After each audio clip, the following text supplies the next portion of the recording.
Un saludo para todos, es un gusto y un placer poderles saludar por medio de este video con la intención de poderles hablar un momento de la palabra de Dios.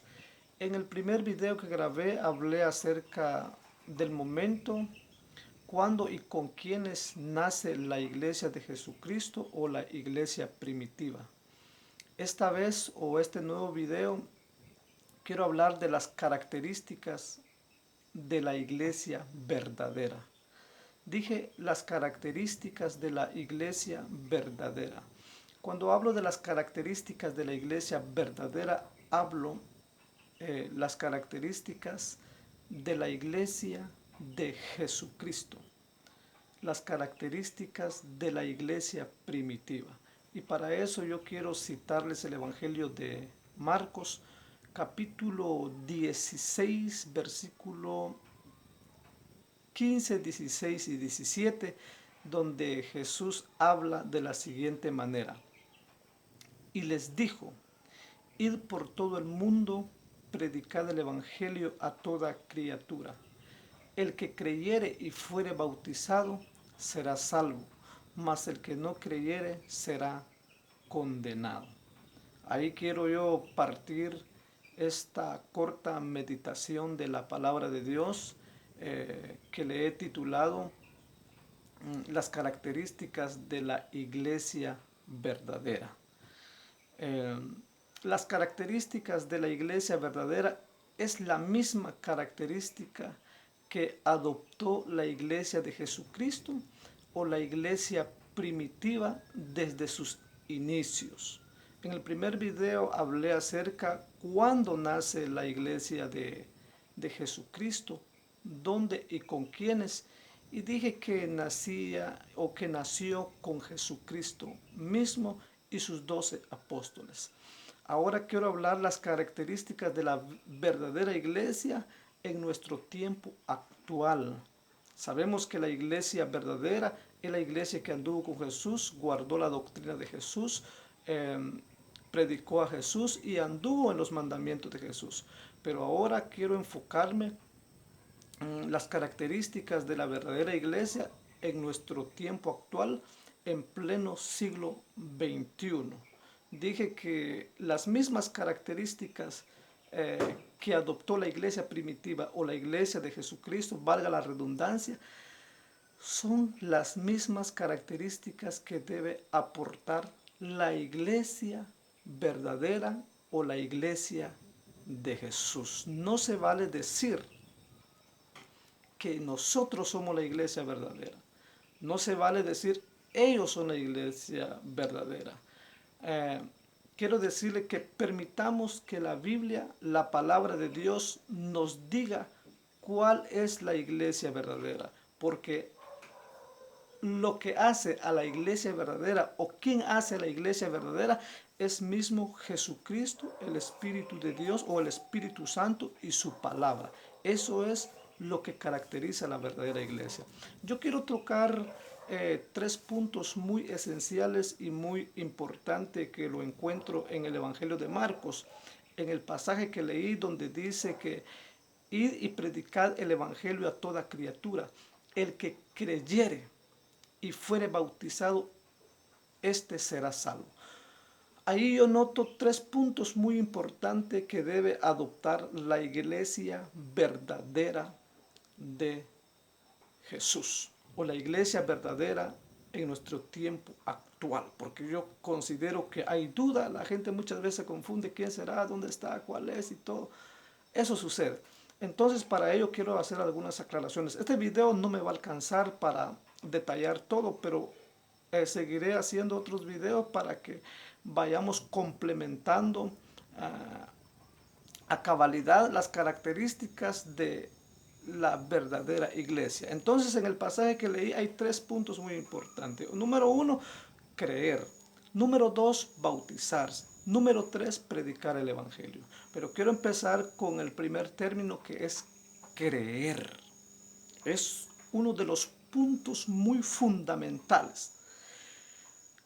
Creer es la confianza total que todo ser humano o aún la misma congregación que profesa a Jesucristo, la confianza que ha puesto en su totalidad en la persona de Jesucristo.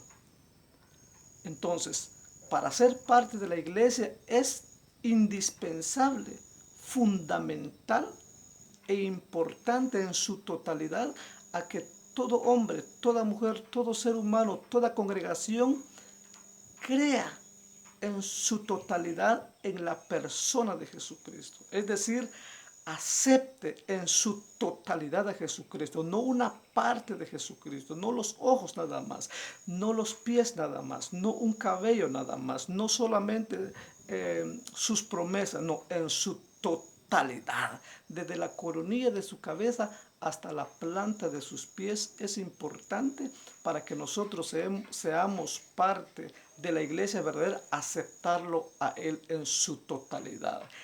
Poner toda nuestra confianza en la persona de Él. ¿Cómo? Oiga, como el único y suficiente Salvador de nuestras almas. Es decir, que Él es suficiente para que nos salve a nosotros. Él es suficiente. O sea que a Él no le sobra y no le falta para que nosotros seamos salvos. Entonces es importante que pongamos toda nuestra confianza en Él como el único Salvador y como también el dador de la vida eterna. Entonces, claro, este es el primer punto, poner toda nuestra confianza en Él. Es importante entonces a que todo ser humano dependa su salvación de Jesucristo. No en una persona, no en Pablo, no en Pedro, no en Elías, no en Moisés, no en otro profeta y en ningún personaje de esta tierra, ni mucho menos en una congregación. El hecho de formar parte de una congregación de cualquier índole que sea, y no vengo a señalar, cualquier congregación no significa que la persona sea salva, sino que debe de poner toda su confianza, toda su fe, toda su seguridad, todo su corazón, toda su aceptación en Jesucristo, es decir, un encuentro personal con Jesucristo, un encuentro directo con Jesucristo, no porque me manipulen, no porque mi mamá, mi papá, el líder de la congregación, por un amigo, bueno, solo por complacencia a X persona. No, no es así, es una decisión personal y propia que yo tengo que tomar y poner esa confianza en Jesucristo, reconociendo que Él es el Salvador del mundo entero y de toda persona. Razón tiene el escritor a los Hechos cuando dice, esta es en el capítulo 11 versículo 4, dice, esta es la piedra reprobada por los edificadores, que ha venido a ser la piedra angular. Cuando dice la piedra reprobada, con quien dice, ellos rechazaron, los edificadores, los grandes maestros de la ley de la época, rechazaron a Jesucristo. Pero la realidad es que Él vino a ser la piedra angular, la primera piedra que sostiene el edificio de la iglesia, la piedra angular, la roca inamovible donde todos debemos de confiar. Y después sigue diciendo el texto, porque no hay otro nombre bajo del cielo dado a los hombres en quien podemos ser salvos. Por eso es indispensable depositar toda nuestra fe, todo en Jesucristo, porque es la única persona que puede salvar. Ningún Pablo, ningún Pedro, nadie en esta tierra, ninguna. Por eso no predicamos rótulos, denominaciones, personajes, sino que predicamos a Jesucristo y a este crucificado que murió por nosotros y que Él merece todos los méritos de nuestra credibilidad y nuestra confianza, toda la gloria, todo nuestro interés, toda nuestra entrega, porque Él es el Salvador. Si yo he aceptado una iglesia, he aceptado un líder, le voy a decir la triste realidad estamos perdidos. Porque el no aceptar a Jesucristo es el pecado más horrendo, porque eso significa rechazar a Dios, rechazar la misma vida y rechazar la eternidad. Dejamos claro que el primer paso para ser parte de la iglesia verdadera es confiar en su totalidad en Jesucristo. La otra parte es bautizarse. Porque hay dos tipos de fe. Ya dije que confiar, pero muchas veces pensamos, ¿verdad? Hay una fe rondando por ahí. Todo mundo cree ahora. Yo creo que hay un Dios, yo sé que hay un Dios, yo confío en Dios. Pero el diablo, oiga, le digo algo, el diablo también cree que hay un Dios, pero no se puede ya arrepentir y tiembla, dice la Biblia. Eso dice la Escritura. Entonces, el segundo paso para formar parte de la iglesia, para identificarnos con Jesús, para identificarnos con la iglesia verdadera, es ser bautizado. He oído muchas veces que personas dicen, yo ya acepté a Jesús cuando le hablan del bautismo, de algunos requisitos que nos hace formar parte de la iglesia. No, eso sí, no. No hemos aceptado en su totalidad a Jesucristo, solo hemos aceptado una parte, porque todo aquel que ha aceptado a Jesucristo tiene una fe activa y no una fe pasiva. Y la fe activa es la que a mí me da frutos dignos de arrepentimiento. Entonces, uno de los puntos muy importantes es el bautismo en agua. ¿Por qué? Porque es un mandamiento dado por Jesús y es claro, el mismo Evangelio de Marcos en su capítulo 16, versículo 15 y 17, podemos encontrar esta palabra donde dice, el que creyere y fuere bautizado será salvo. Y el que lo dijo, fue el maestro de maestros. Y no solamente lo dijo, recuerde muy bien que él también se sometió al bautismo. Antes de que él lo dijera, él ya había sido bautizado por Juan el Bautista. Aunque Juan el Bautista se le oponía, pero él dijo, no, es necesario, Juan, que cumplamos toda escritura, porque Juan le decía, no, como yo necesito ser bautizado por ti y tú vienes a mí, eso no es posible. La humildad de Juan, él lo entendía, pero Jesús, antes de dar este mandamiento, él lo cumplió. Y posteriormente usted puede ver cómo Juan el Bautista también empieza a predicar el bautismo de arrepentimiento para el perdón de los pecados. Y la Biblia dice que él hablaba del bautismo para el arrepentimiento del perdón de pecados. Y salía toda Judea, toda Jerusalén a su bautismo, confesando sus pecados. Y eran bautizados en el río Jordán. La palabra bautismo, tal vez hay alguna duda por ahí, viene del latín y del griego, de ambos idiomas, y su significado sencillo y claro en nuestro español o castellano significa sumergir, zambullir o ahogar. En otras palabras, cubrir a la persona en agua. Usted lee la etimología o la raíz de esta palabra de bautismo, significa zambullir, cubrir y tapar en agua. Ese es el bautismo claramente que enseña la Biblia. El bautismo de Jesús, el bautismo que hizo Juan, el bautismo que predicaban los apóstoles. Entonces es importante el bautismo, porque por medio del bautismo nosotros nos identificamos seguidores de Jesucristo. Por medio del bautismo nos identificamos como formar parte de la iglesia de Jesucristo.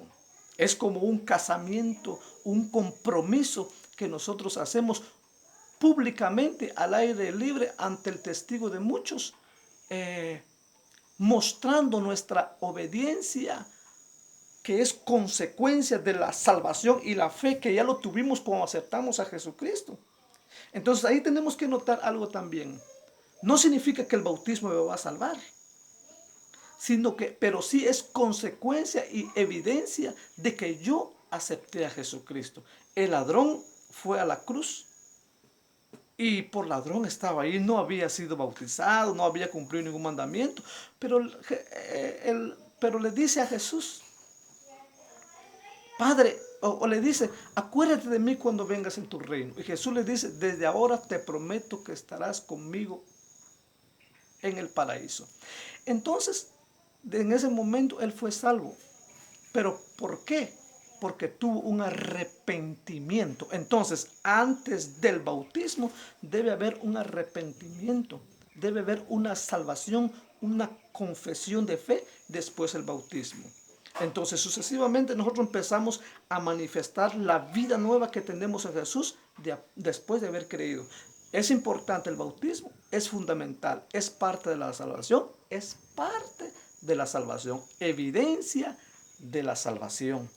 Ajá.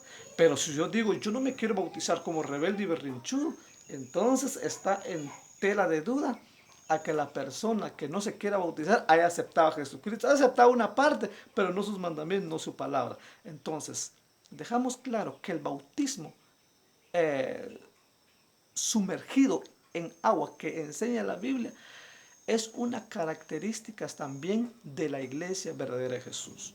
Otro de los puntos importantes es predicar el Evangelio.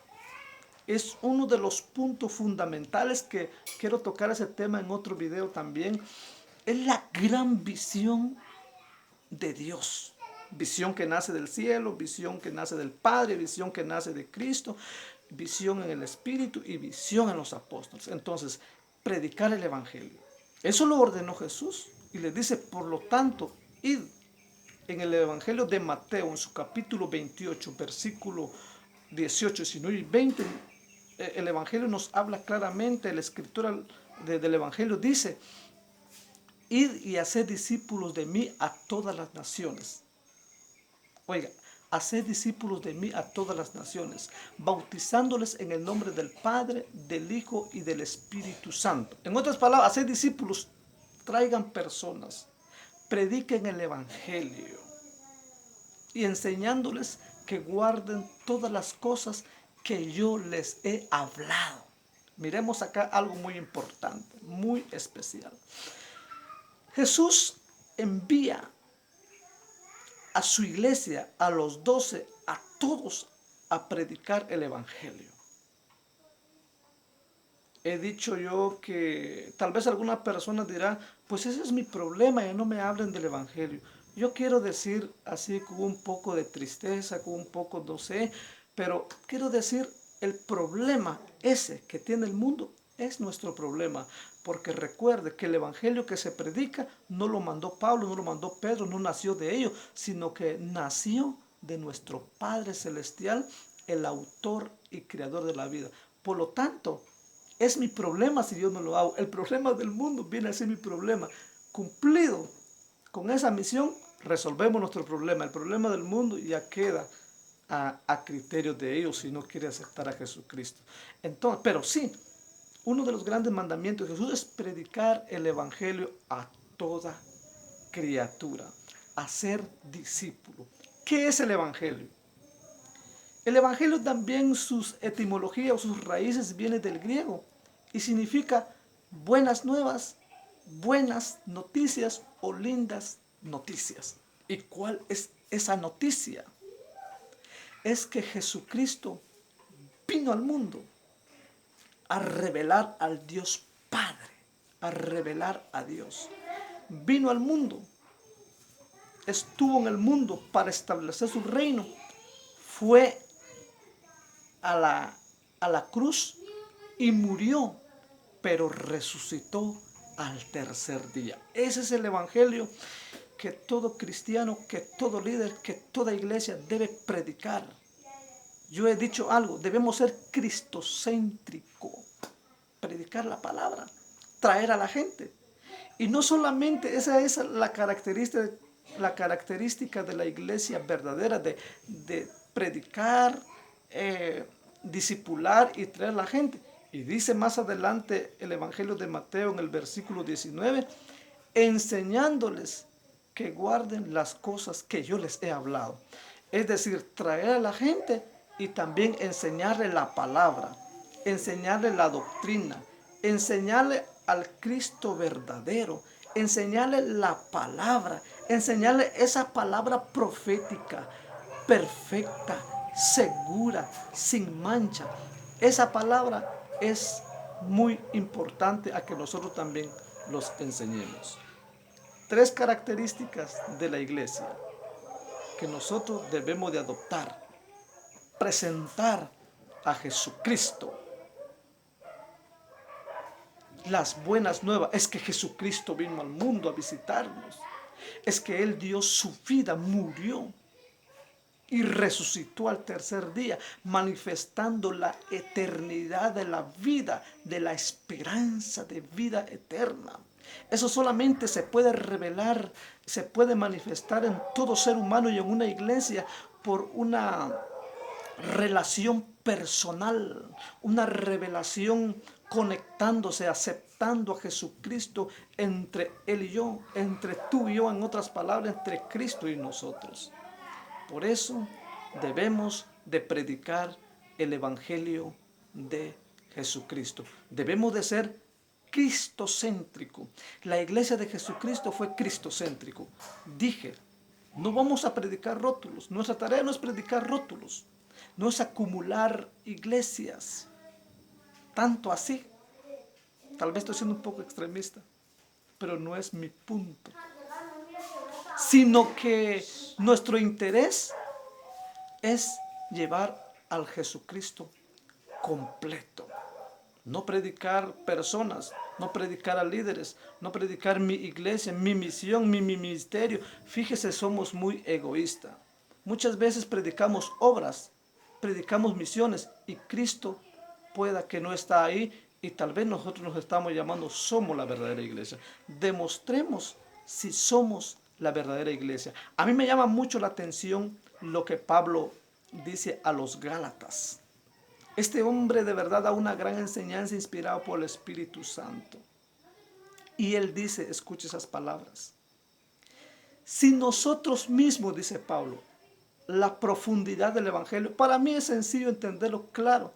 Él dice, si nosotros mismos o un ángel del cielo predicara o enseña otro evangelio, el cual no es el que hemos enseñado o hemos conocido, tal ángel o tal o yo o estas personas que forman parte de la iglesia habla otra cosa que no es el evangelio, tal persona sea anatema.